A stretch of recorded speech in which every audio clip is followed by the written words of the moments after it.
మాజీ CM Jagan పోస్టులపై TDP జాతీయ ఉపాధ్యక్షుడు బుద్దా వెంకన్న ఫైర్ అయ్యారు. రాష్ట్రాన్ని రావణ కాష్టగా మార్చి ఆ మంటలతో చలి కాచుకున్న వ్యక్తి జగన్ అని ఆయన అన్నారు. వైసీపీ దాడులు దౌర్జన్యాలు భరించలేకే ప్రజలు 11 సీట్లకే పరిమితం చేశారని ఎద్దేవా చేశారు.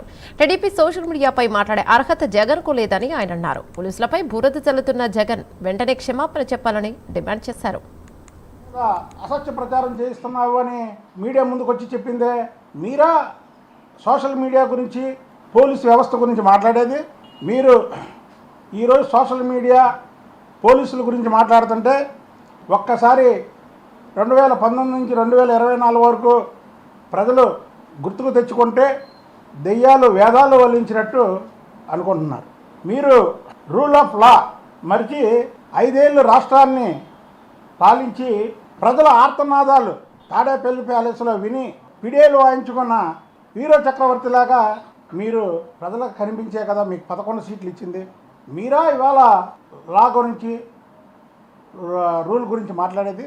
మీరు ఐపీసీ అంటే వైసీపీలా తయారు చేసి కొంతమంది పోలీస్ అధికారులని మీరు తెలుగుదేశం పార్టీ మీదకి, ప్రజల మీదకి, వ్యాపారస్తుల మీదకి, పరిశ్రమల మీదకి పంపించి ఇవాళ పివి సునీల్ కుమార్ కానీ, క్రాంతి రాణా టాటా కానీ, గన్ని భాయ్ కానీ, లేదా రిశాంత్ రెడ్డి కానీ, సీతారామాంజనేయులు కానీ, అలా రఘురామరెడ్డి కానీ, కనకారావు కానీ, ఇలా చెప్పుకుంటూ పోతే ఎంతోమంది అధికారులు నీ చెల్ల వాళ్ళ ఇంట్లో విశ్రాంతి తీసుకుంటున్నారే.